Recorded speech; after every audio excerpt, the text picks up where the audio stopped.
This is the first year that the National Trust is celebrating on this scale, and it's definitely something we want to carry on doing.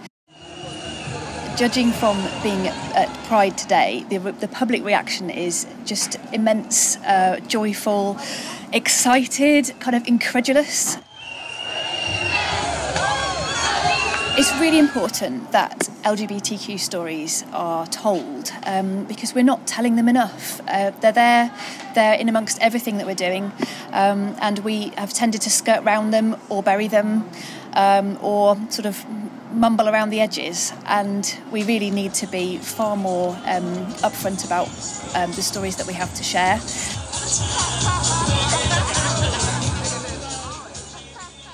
We want more people to feel a massive connection with our places, and I think Prejudice and Pride will really help us to do that.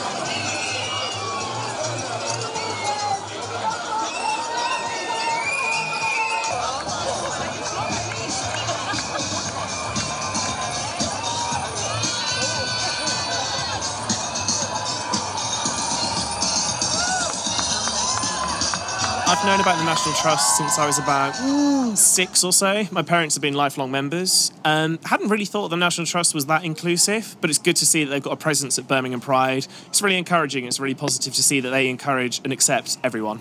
Feels quite radical for the National Trust. It's actually really amazing because I also sort of associate the National Trust with my family and parents going to gardens or houses and things, and how we got to be where we are today, you know, who has helped us get there. Showing that the National Trust who teach everyone about history and supporting Pride. Pride is such an important thing to this sort of community because it gives people hope, I think.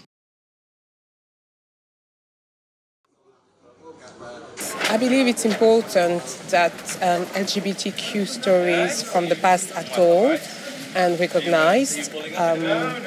They have so many sides and so many stories to tell, and I think it is important for the National Trust to actually talk about it. They were hidden away, weren't allowed to be themselves and express who they were, so they did it through their art or their music, and thank goodness today we can express ourselves. Some of the gay people lived in beautiful houses, and their lifestyle should be celebrated just as much as somebody that sort of invented the atom bomb, so to speak, or a lord and lady lived in a certain house.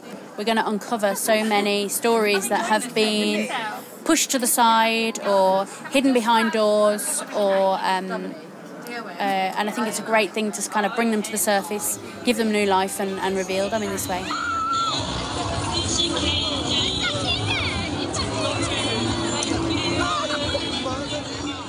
I love dressing up like this.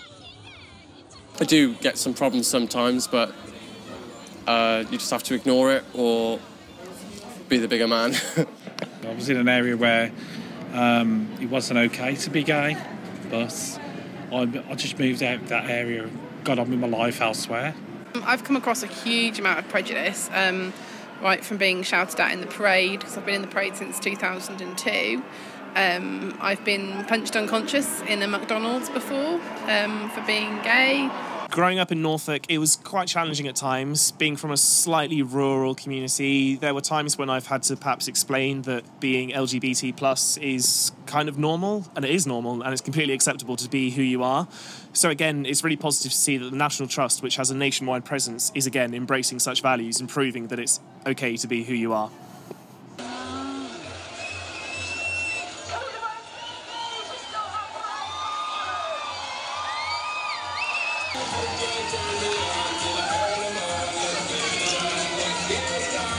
They've been really inspired by what we're doing, and here as we ask them to have a photograph taken and to say one word about what the National Trust meant to them. So we've had some wonderful expressions. We've had protection, we've had sanctuary, proud, stories, special, continuity, inspiration, energy, beautiful, preservation, beautiful again, history, diverse, unity, classic, fun, ice cream, and my favourite one of all, chocolate.